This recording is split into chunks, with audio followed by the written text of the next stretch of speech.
네, 아마 밤새 잠 못 이루신 분들도 많을 겁니다. 정미경 국민의힘 최고위원과 신경민 전 민주당 의원 두 분 초대했습니다. 두 분 어서 오십시오. 네, 네, 안녕하세요. 안녕하십니까? 정 최고위원님 오늘 아주 옷 색깔이 화사합니다. 네, 오늘 상징적인 옷을 입었습니다. 네, 표정도 밝으시고요. 표정 관리하시는 겁니까? 아니요. 아닙니까? 저 관리가 좀 잘 안 돼요. 네. 오늘 아침 분위기는 어땠습니까? 지도부 회의에서. 뭐 그냥 특별한 건 없었고요. 이제 정말 무섭다 국민들이 이제 그런 생각과 그다음에 경기지사가 너무 아까우니까 네. 그런 그 안타까움과 아쉬움 네. 이런 얘기를 좀 했고요. 네. 그다음에 이제 2년 후에 총선 예. 걱정을 좀 했습니다. 아, 왜 걱정을 하셨죠? 조금만 잘못하면 국민들께서는 또 판을 확 뒤집어실 수가 있으시니까 네. 예, 더 겸손하게 받아야 되겠다. 네, 예. 맞습니다.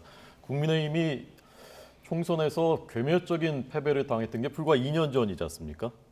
그렇죠? 아니 4년 전, 2년 전입니다. 두 번, 지방선거, 네, 2018년 지방선거는 총선에서도 예, 근데 그 대패를. 2018년 지방선거는 네, 네. 정말 참담했기 때문에요. 네, 잊을 네. 수가 없습니다. 네. 예. 신 의원님은 어제 그 선거 결과 보시면서 어떤 생각 제일 먼저 하셨습니까? 일단 민심이 굉장히 정확하게 읽어내는 부분이 있어요. 네, 가령 네. 서울의 예를 들면은요.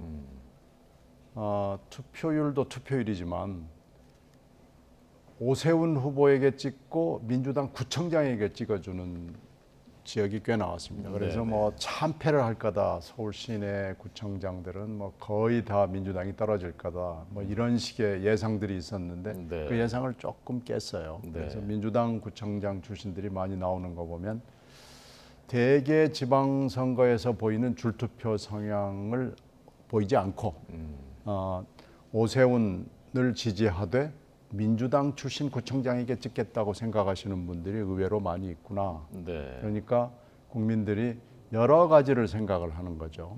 그 여러 가지 생각이 서울 시내 구청장에서만 나타난 건 아니고요.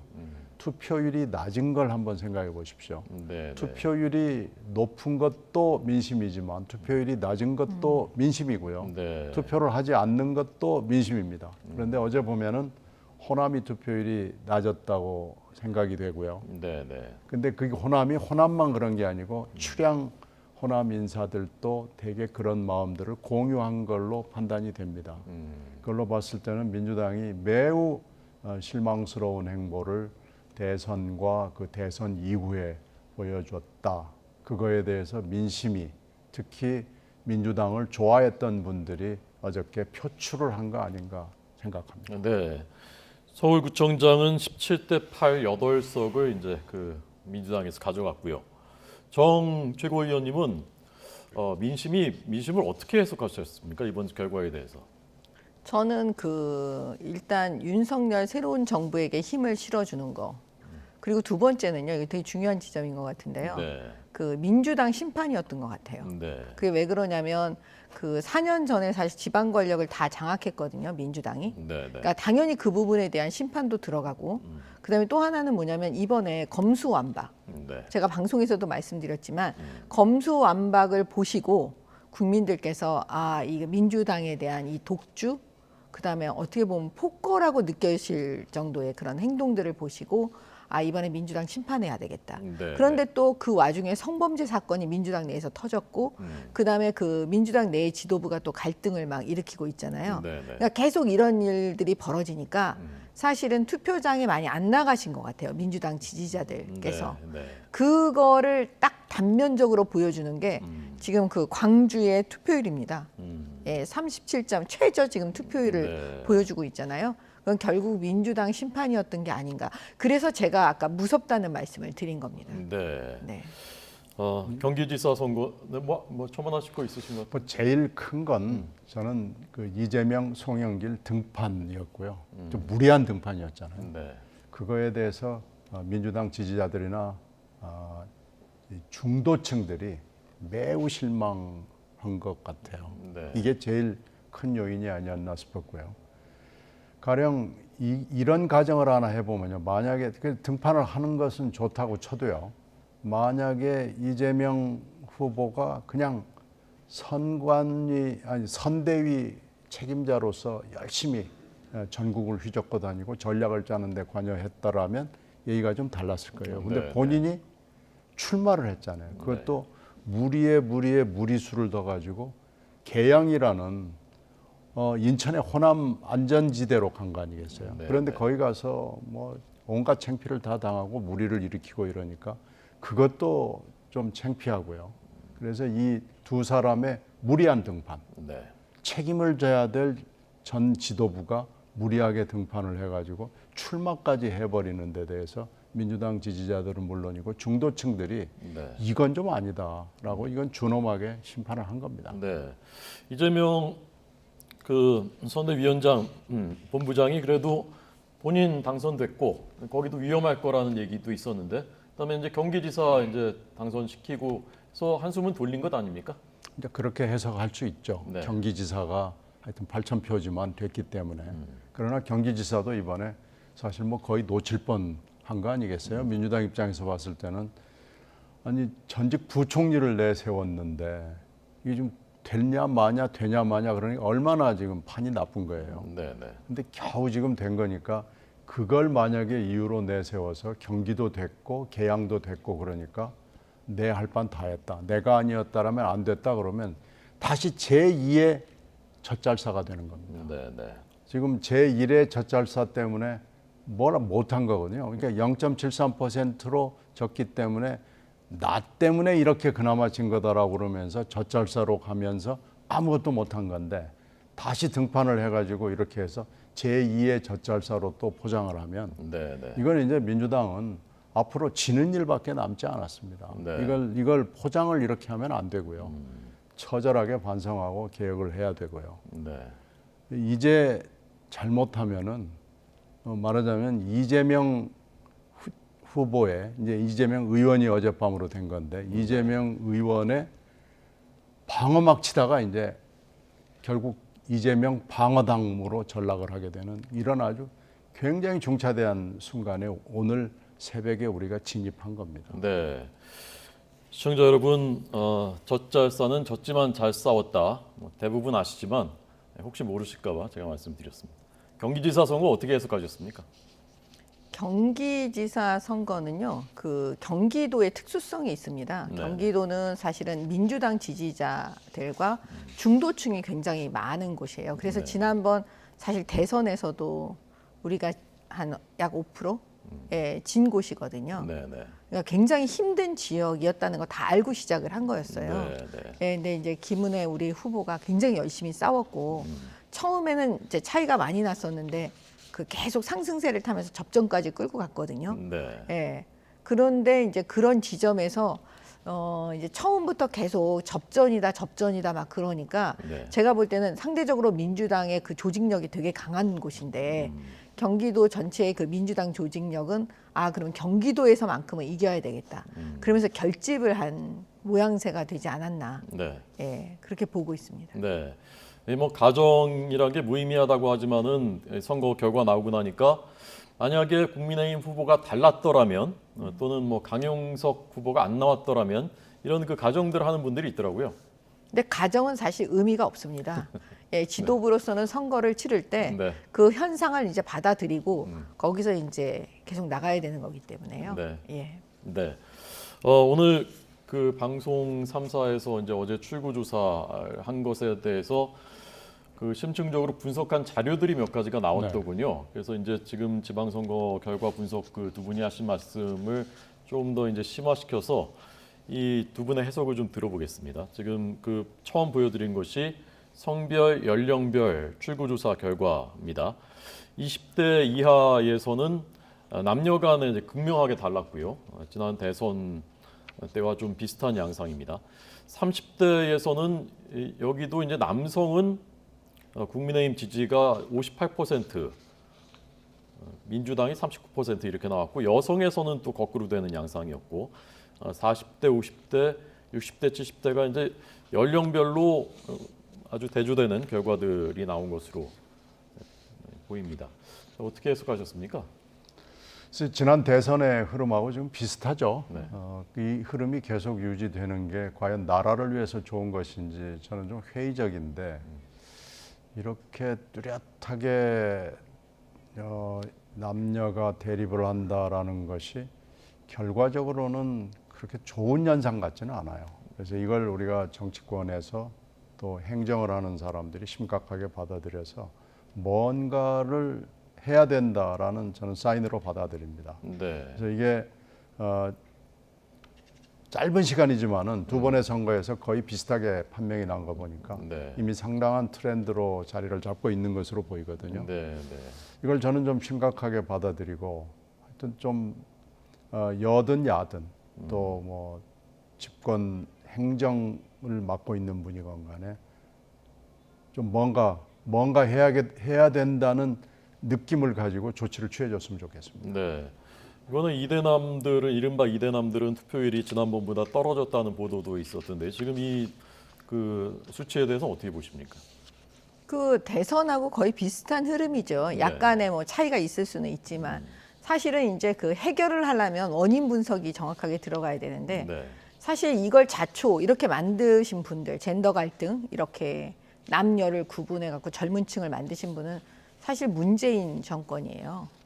네. 예, 그 부분에 대해서 민주당은 정말 이 정치인의 도리로서 먼저 국민들께 사과를 해야 될 것 같아요. 네. 네. 왜냐하면 그때 당시 문재인 정권에 대해서 그 부분에 대해서 반발하고 실망한 이 젊은 층, 그 남성들이 상대적으로 이제 국민의힘을 지지하는 그런 상황이 이제 많이 벌어졌거든요. 네. 네. 그러면 이제 앞으로 그러면 이제 또 반성해야 되는 부분은 민주당이 해야 되고, 네. 그럼 우리는 이제 그 부분을 알았으니까 그러면 국민의힘은 다시 그 전철을 밟지 않아야 되겠죠. 네. 어떻게 하면 이 젊은 층을 그 통합하는 남녀의 이런 갈라치기가 아니고 네. 예, 이런 그런 통합하는 부분에 대해서 고민을 많이 하고 각성하고 그래야 될 것 같습니다. 네.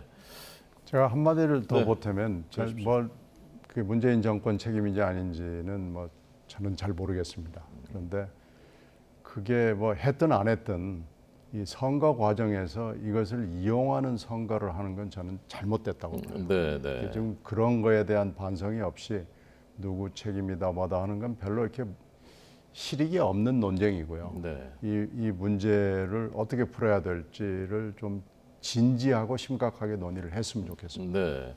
이번에 그 지금 이재명 그 후보의 모습 보입니다만은 차기 이른바 대선 주자들 이재명, 안철수, 뭐 김동연, 오세훈 등등 이제 명함이 엇갈리지 않았습니까? 좀 성적표를 매겨 본다면은 뭐 어떻게 앞으로의 그 전망들이요? 차기 대선 주자들. 저는 일단 그 민주당에 대해서 네네. 더 우리가 정확하게 바라볼 수 있는 것 같아요. 신 의원님은 저희 이제 국민의힘에 대해서 저 많이 바라볼 수 있고. 그 좋네요. 네, 그래서 제가 이제 민주당을 바라보면 네.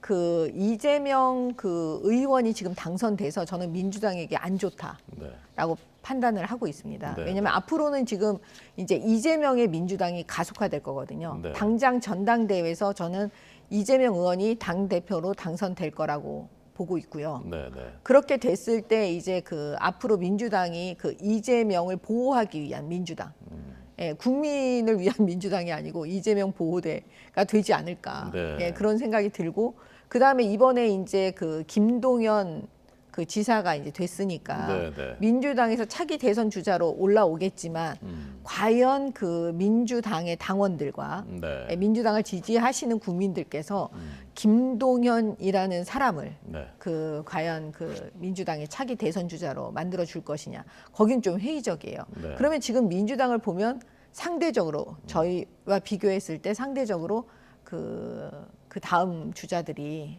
그 잘 안 보인다. 네. 저는 그렇게 봅니다. 네.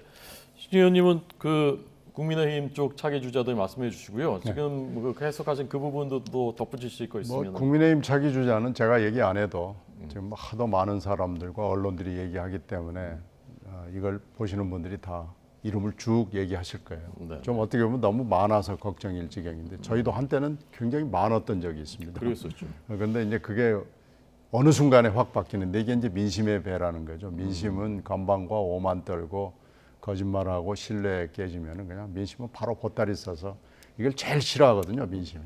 바로 보따리 싸서 나가는 경향성을 특히 우리나라의 민심은 그렇다라는 것을 다시 한번 상기시키면서 민주당으로 이 시야를 올려보면은 지금 민주당이 아까 말씀드린 대로 2차 젖잘싸로 가려는 분위기가 있고요.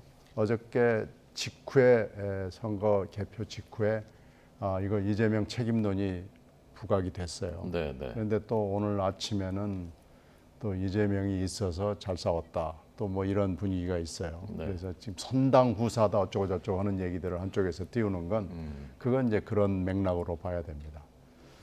그래서 8월 전당대회를 치러야 되는 2차 비대위가 이제 곧 구성이 될 텐데 네, 네. 2차 비대위를 어떻게 구성하느냐 다시 또 친명 계열의 인사들로 1차 비대위처럼 이렇게 짜이면 2차 비대위도 별로 기대할 게 없거든요. 네, 네. 이렇게 되면 2차 이제 대선 3라운드로 진입이 됩니다. 오늘부터는 대선 3라운드가 진입이 되고요. 그리고 이제 2차 젖잘싸로 가게 되면은 이게 민주당이 잘못하면은 국민들과 유리되는 결과가 나오는데 그게 결정적으로 핵심적인 요인이 하나 있습니다. 그건 한동훈과 이재명의 대결이 될 가능성이 높아요. 네. 그렇게 되면은 법무부나 아니면 서초동에서 운전을 하는 대로 민주당이 끌려갈 가능성이 있기 때문에 네. 이 민주당이 이걸 어떻게 정리하고 가느냐라는 게 굉장히 중요해지죠. 네, 네. 그래서 민주당이 어느 순간에 이 결단을 내려주지 않으면 계속해서 한동훈이 끌고 가는 그 뒤에는 윤석열 대통령이 있겠죠. 네, 네. 그래서 윤석열과 한동훈이 운전하는 대로 끌려가는 그런 민주당이 돼버릴 위험성이 있습니다. 네, 네. 그래서 8월에 어떤 선택을 하느냐, 또 8월 가기 전까지 2차 비대위가 어떤 행보를 보이느냐라는 게 대단히 중요하다고 봅니다. 네. 지금 대선 후보를 걱정할 때가 아니고요. 네. 우선 당장 단기적, 중기적으로 민주당의 운전이 저는 걱정입니다. 네. 조금 전 윤호중 비상대책위원장이 이제 비대위 회의 끝나고 발표를 하지 않았습니까? 지도부 총사퇴 발표했는데 윤호중 위원장 말을 잠깐 들어보고 이번에 또 객관적인 입장에서 한번 상대당 상황 해석해 주시죠. 보시죠.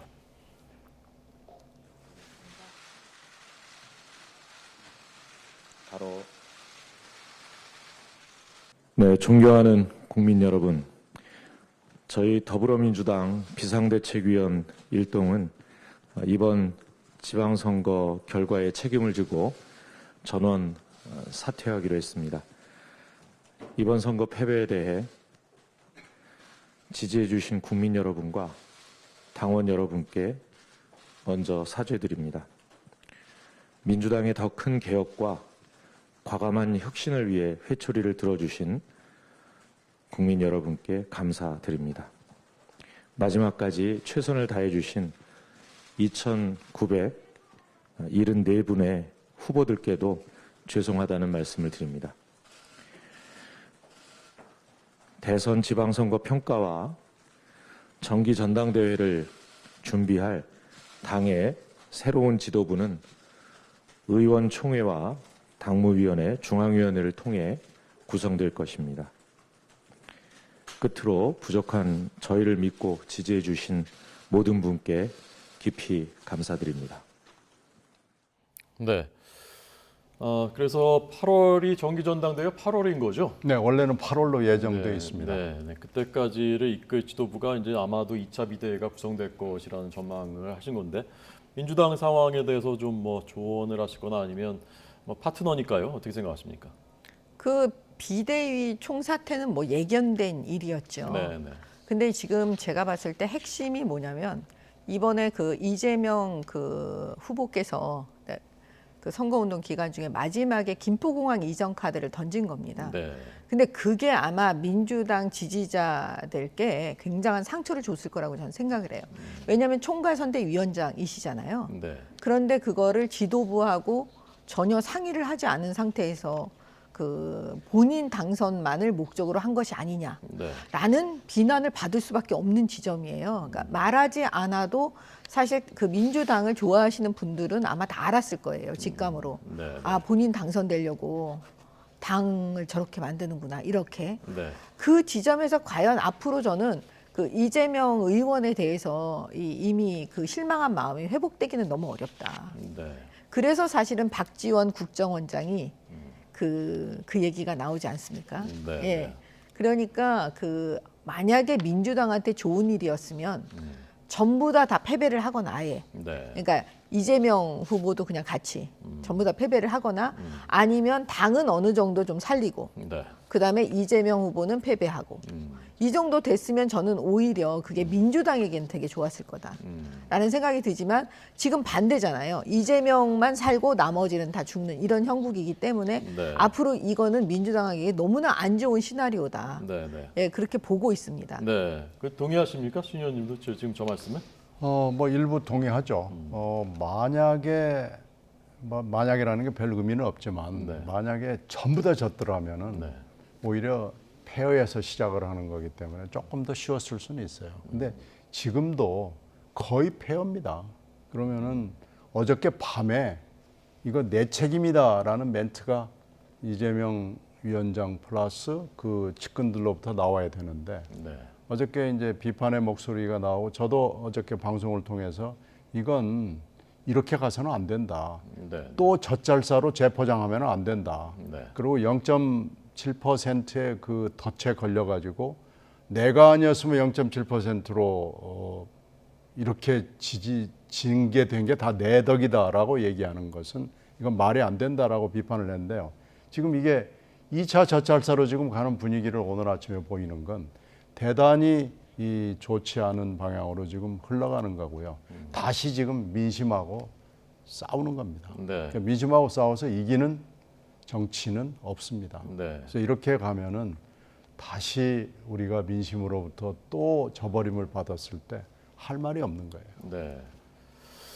그래서 아마도 뭐 이낙연 전 대표, 박용진 의원 등등의 이제 그 목소리들이 오늘 오전부터 분출되기 시작한 것들이 그런 것들을 이제 반영한 것 같고요. 앞으로 좀 시끄럽지 않을까 생각됩니다. 이제 이대로 계속 가면 네. 이 운전대는 조금 전에 말씀드린 대로 윤석열 대통령과 한동훈 법무장관이 가는 거예요. 네, 예. 우리는 그냥 뒤에 끌려가는 겁니다. 네, 그러니까 수사를 하게 될 거란 말씀이신 거죠? 그렇죠. 수사 지금 초벌 수사는 상당히 많이 진행이 됐기 때문에 네, 이걸 한두 건이 아니잖아요. 가령 한 건만 있다 그러면은 어떻게 뭐 싸워본다 아니면 방어막을 친다 그러지만 이렇게 시리즈로 계속 나올 수밖에 없는 수사를 네, 당해낼 재간은 없습니다. 네. 구속이냐 아니냐의 문제가 아니고요. 예, 구속을 안 하더라도 검찰이나 경찰이나 지금 검경도 뭐 한두 개가 아니잖아요. 네, 계속해서 나왔을 때 어떻게 민주당이 매번 그 하나하나에 대해서 쉴드 쳐주고 방어해주고 싸우고 뭐 이렇게 할 수 있겠습니까? 네, 그러니까 이재명의 민주당이라는 게 지금 이제 그 실체가 보이는 거예요. 이재명 대표를 이제 앞으로 대표가 되면 이재명 의원, 이재명을 위해서 민주당이 방탄이 되는 그런 상황이 벌어지니까 그 굉장히 제가 볼 때는 어려워지지 않을까. 예, 그렇게 봅니다. 네. 자, 국민의힘은 이제 이번 선거 압승으로 국정운영 동력 탄력을 얻게 됐습니다. 오늘 아침에 이준석 대표 같이 아까 회의하셨지 않습니까? 네, 발언 잠깐 들어보겠습니다. 이번 선거의 의미는 결국 윤석열 정부가 원 없이 일하도록 해달라라는 저희의 호소에 국민들께서 신뢰를 주신 것이다 이렇게 생각합니다. 제가 선거를 하면서 저희는 무한 책임주의를 이야기하겠다라고 이야기했습니다. 국민들께서 그에 상응하는 지지를 보여주셨기 때문에 저희는 진짜 죽기 살기의 각오로 이 무한 책임을 바탕으로 꼭 윤석열 정부를 성공시키겠다는 그런 생각으로 당이 혼연일체가 되어서 앞으로 나가야 될 것이다. 우리 모두는 민심의 무서움을 너무나 잘 압니다. 민심은 매서운 눈으로 우리 당을 지켜보고 있습니다. 이번 지방선거 결과는 우리가 잘해서 받은 성적표가 아니라 앞으로 더 잘하라는 민심의 채찍질입니다. 네, 저 왼쪽에 지금 앉아 계시네요. 네. 네, 좀 겸손 모드로 가시는 것 같습니다. 오늘 아침에. 당 전체가. 그 겸손을 그냥 생각해서 겸손하려고 했던 게 아니고요. 네. 정말 너무 무서웠어요. 왜냐하면 아마 우리 누구도 그걸 잊을 수가 없을 거예요. 2018년 참패는 네. 지금 민주당이 받은 성적표보다 예, 예. 더 심한 성적표였거든요. 네, 네. 근데 이제 그 성적표를 받았던 그 기억 때문에 그 오늘의 이 성적표, 예, 그러면 이게 단순히 민주당만을 향한 경고냐? 저희는 그렇게 생각 안 하거든요. 예, 다가오는 앞으로의 이제 선거에서 언제든지 우리가 받을 수도 있는 성적표이기 때문에 네. 그냥 자연스럽게 그 말이 그냥 나올 수밖에 없는 상황이었습니다. 네. 네. 그런데 이제 그 머리로는 그거를 다들 이제 아시는 것 같은데 여야 정치권들이 겸손해야 된다, 국민들이 오만은 심판한다 아는 것 같은데 선거 결과 막상 그렇게 나오고 나면은 또 관성적으로 그렇게 가는 경향들이 있더라고요. 지금까지 대부분 그렇지 않았습니까? 기억은 짧습니다. 아니 어떻게 그게 될지 모릅니다. 왜냐하면 이제 누군가 한 사람 예를 들어서 지금 자꾸 민주당 얘기를 해서 죄송한데요. 네. 그 이재명 의원이 당선되셨잖아요. 네, 네. 그러면 아까 우리 신 의원님 말씀이 맞아요. 상식적인 선에서 해결하면 되거든요. 네, 네. 죄송하지 않겠습니까? 본인만 되고 지금 다 식구들이 저렇게 참패했는데 네, 네. 그러면 이거 내가 책임진다. 어? 예, 예. 그리고 저도 이제 그만두겠습니다. 그리고 사실은 전당대회에 나오시지 말아야 되는 거예요. 네, 네. 그게 그냥 상식이잖아요. 어떻게 보면. 근데 그렇게 안 가시잖아요. 네. 그거를 아니, 어떻게 그거 모르죠 해석할지. 아직 모르는 거죠. 네. 호남을 또 가시는 모양이군요. 이준석 대표가. 네, 이준석 대표는 지금 내일 우크라이나로 아마 출발을 하기 때문에 저녁 때쯤에요. 네, 네. 오늘 아니면 내일 오전 이렇게 해가지고 가서 감사 인사 이거 피켓 들고 예, 인사 아마 그거를 하러 가는 걸로 알고 있습니다. 호남에서 이번에 선전했다 보시는 겁니까? 지난번 대선에서 얻었던 표보다 더 많은 비율로 따지면 더 네. 득표를 했거든요. 네, 네. 근데 그 부분에 대해서 어찌 이준석 대표가 감사하지 않을 수 있겠습니까? 네. 호남에서 국민의힘이 선전했다 동의하십니까? 일단 퍼센티지는 많이 높아졌습니다. 그리고 이제 호남에서 특히 지금 반성해야 될 대목은 무소속 후보들이 많이 약진을 했어요. 그래서 그 대목은 좀 지역구별로 하나하나 따져봐야 되는데요. 네, 네. 물론 영남에서도 무소속 후보들이 되고 그래서 이건 양당이 같이 공천 과정이나 아니면 무슨 다른 요인이 있는지 네. 살펴봐야 될 대목이라고 생각합니다. 네. 저희가 이제 그 여당, 야당의 앞으로의 그 구도 뭐 이런 것들을 이제 주로 얘기했습니다만은 사실은 아까 신 의원님도 짚으신 것처럼 제일 중요한 축은 윤석열 대통령이 아닌가 싶습니다. 네. 그래서 이후에 과연 국정 운영을 어떻게 해나갈 것인가, 야당과의 관계는 어떻게 할 것인가, 그다음에 이제 아까 말씀하신 이제 한동훈 장관 이런 부분들인데요. 오늘 윤석열 대통령이 이 지방선거에 대해서는 대변인을 통해서 이제 메시지를 발표했고 오늘 다른 행사에 가서 교육개혁에 대한 그 얘기를 했는데요. 메시지 자체는 이제 지방선거에 대한 것이 아니지만 분위기라든가 표정이라든가 이런 것들 아마 좀 궁금해하시는 국민들이 많이 있을 것 같습니다. 그래서 행사가 오늘 고졸 취업 박람회입니다. 대한민국 고졸 인재 채용 엑스포에서 조금 전 한 발언인데요. 한번 들어보겠습니다. 새 정부는 교육제도 혁신을 통해 지식 습득형이 아니라 문제 해결형의 창의적 교육이 이루어지도록 하고 인재 양성을 혁신과 성장의 기반으로 삼을 것입니다. 개인의 재능과 적성을 살릴 수 있는 미래형 교육과정과 다양한 고교 교육 체계가 보다 강화될 것입니다. 반도체, AI와 같이 첨단 미래 산업을 포함한 산업 부분에서 필요로 하는 맞춤형 인재들을 키워내겠습니다. 결코 쉬운 길은 아니지만 우리 사회의 지속 가능성이 위협받지 않도록 교육개혁을 준비해 나가겠습니다. 네, 먼저 여당 지도부인 정 최고위원님께서 윤석열 대통령께서 앞으로 국정 운영 어떻게 해나가야 된다고 보시는지, 야당과의 관계는 어떻게 해야 된다고 보시는지에 대해서 먼저 좀 말씀해 주시죠. 일단은 절반의 승리는 가져왔거든요. 네. 지방 권력이 이제 어느 정도 이동이 됐으니까요. 그러면 이제 사실은 근데 아직도 국회가 다수의 의석을 갖고 있는 그 민주당이기 때문에 네. 사실은 이제 정책이나 어떤 걸 해 나가려고 할 때 대통령이 생각하는 그것대로 사실 민주당이 그 협조해 주지 않을 거라고 저희도 보고 있어요. 네, 네. 그러니까 그 부분을 이제 윤석열 대통령의 어떤 정치력으로 풀고 국민의힘의 정치력으로 풀어야 되는 거죠. 당연히 그 지점에서 이제 협치가 요구될 수밖에 없는 거예요. 네. 예, 그러니까 이제부터는 사실 여당은 이제 정치력이죠.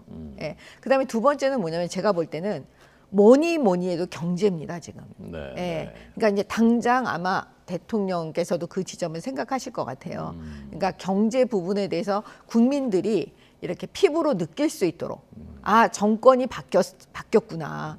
아, 이제 경제에 좀 내가 희망이 생기는구나, 앞으로. 네. 이런 거를 좀 만들어 주시고 국민의힘은 그거를 당연히 함께 도와드려야 되는 거죠. 네. 그다음에 교육에 대한 얘기를 하셨는데요. 이번에 그 세종시 네. 정말 우리가 상상하지 못했던 일이거든요. 세종시에서 우리가 당선이 됐습니다. 네, 네. 근데 그분의 공약 중에요. 저는 이 공약이 아까 지금 우리 대통령께서 말씀하신 그 교육 특구 네. 그게 아마도 그 거기 계신 우리 국민들께 영향을 미친 게 아닌가. 아, 예, 그렇게 봅니다. 세종시장 네. 당선인 네. 최민호 당선인의 거기는 그 완전히 공약. 저희한테 어려운 지역이었는데 이번에 네. 당선됐거든요. 네. 예. 자, 그 윤석열 대통령이 좀 어떻게 해야 된다고 보시는지요? 글쎄 신출. 교육 얘기는 지난번에 국회 연설을 통해서 강조를 굉장히 세게 했죠. 그래서 교육에 대해서 뭔가 좀 구체적인 안을 내놨으면 좋겠다라는 생각이 있고요. 이번에 진보 교육감과 보수 교육감이 반반 이렇게 됐거든요. 네. 어제 투표를 통해서. 그러니까 뭔가 하여튼 좀 구체적인 결실을 맺었으면 좋겠다는 생각이 들고요. 지금 대내의 현안이 경제뿐만 아니고 뭐 외교적으로도 그렇고 지금 국제적인 갈등이 우리한테 끼치는 영향이 심대합니다. 네. 그래서 이런저런 것들을 봤을 때 협치의 중요성은 다시 또 등장할 거예요. 근데 이번 선거에서 굉장히 우려스러운 대목 하나는 민주당 입장에서만 봐서 그런 게 아니고 전체적으로 문제가 되는 게 지역 대립이라고 그럴까요? 이게 뭐 굉장히 심하게 다시 표출이 됐어요. 네, 네. 약간 완화된 측면도 있지만은 지역 대립이라는 게 우리 사회에 여전히 있구나. 아무리 우리가 정치적 슬로건이나 말로는 뭐 어쩌고 저쩌고 얘기를 해도 이 지역 대립 내지는 갈등 국면을 해소할 수 있는 방법을 아직도 못 찾았구나라는 네. 게 다시 확인됐거든요. 네. 이 대목이 지금 숙제로 남아 있는 거죠. 그리고 투표하지 않은 마음이 지금 국민들 사이에 반이 있는 겁니다. 네. 투표하지 않은 마음은 뭔지 불만이 있는 거죠. 네. 그래서 그것도 헤아려서 협치를 해나가야 될 텐데 이게 이제 어떻게 될지 네. 좀 걱정이 많이 앞섭니다. 네. 어떨까요? 이 사람 마음이란 게 뭐 이런 큰 일이 있으면 또 상황과 환경이 바뀌면 달라질 수도 있는 것이고 그렇지 않습니까? 네. 대통령께서 거대 야당과의 협치, 소통 잘 해 나갈 것 같습니까? 해야죠. 근데 지금 걱정이 되는 건 네. 지금까지 대통령이 했던 인사를 보면 인사의 패턴이나 또 인사의 결과를 보면은 좀 이분이 협치에 대한 생각이 좀 별로 그렇게 심각하지 않구나라는 네. 느낌을 주고요. 또 하나는 이제 틀림없이 여야 갈등이 첨예한 게 또 나타나겠죠. 근데 여야 갈등 중에 굉장히 중요한 거 하나가 이제 금방 얘기했던 한동훈과 야당과의 관계가 될 것이기 때문에 네, 네. 협치의 묘방이나 묘약을 찾아야 될 텐데 하는 걱정이 있습니다. 그 묘약이 있어요. 네, 네. 그게 뭐냐면 그 윤석열 대통령께서요. 예. 협치라고 해서 계속 민주당을 바라보고 민주당이 원하는 걸 준다. 그건 저는 협치라고 보지 않아요. 네, 네. 무슨 얘기냐면 민주당하고 협조를 할 때 국민이 그 윤석열 대통령의 뜻, 그러니까 국민이 윤석열 대통령 편에 서주기를 윤석열 대통령이 정책을 만드셔야죠. 네. 그럼 국민이 지지하는데 만약에 민주당이 그걸 발목을 잡는다면 저는 2년 후에 또 민주당을 국민이 심판할 거라고 생각하거든요. 네, 네. 그러니까 결과적으로는 뭐냐? 국민과 그다음에 상식적이고 그다음에 대한민국의 미래를 위해서 그게 맞다라고 이렇게 많은 그런 것이 되면 그게 협치라고 저는 봐요. 네. 그러니까 국민이 먼저여야지 그게 민주당만을 상대한다고 생각하시면 안 된다고 저는 봐요. 네. 근데 지금 민주당이 말하는 협치는 민주당이 원하는 걸 달라고 하는 협치예요. 네. 그거는 저는 협치 아니라고 봅니다. 네. 국민이 무엇을 원하는지에 대해서 그런데 양당이 양 진영이 너무 시각이 다르지 않습니까? 그런 경우 많지 않습니까? 예를 들면 네. 정호영 부분의 후보자 있을 때는 사실 국민의 입장에서 이미 국민 눈높이에선 다 답이 나온 거였잖아요. 그러면 결국은 대통령이 나중에는 국민들께 그거를 양보하고 내려놓으시잖아요. 네, 네. 저는 그게 바로 협치의 그 교과서다 이렇게 보고 있습니다. 네, 네. 알겠습니다. 자, 큰 선거가 끝났고 여당도 야당도 다 국민들을 위해서 또 국민의 상식선에서 이렇게 진로를 펼쳐 나가는 것이 사실 이제 국민들을 위한 것이고 대한민국 전체를 위한 것이지 않습니까? 오늘 그런 말씀으로 그런 뜻으로 토론을 해주셔서 감사하고 앞으로도 계속 그렇게 노력해 주시기 바랍니다. 자, 두 분 감사합니다. 잘 들었습니다. 네.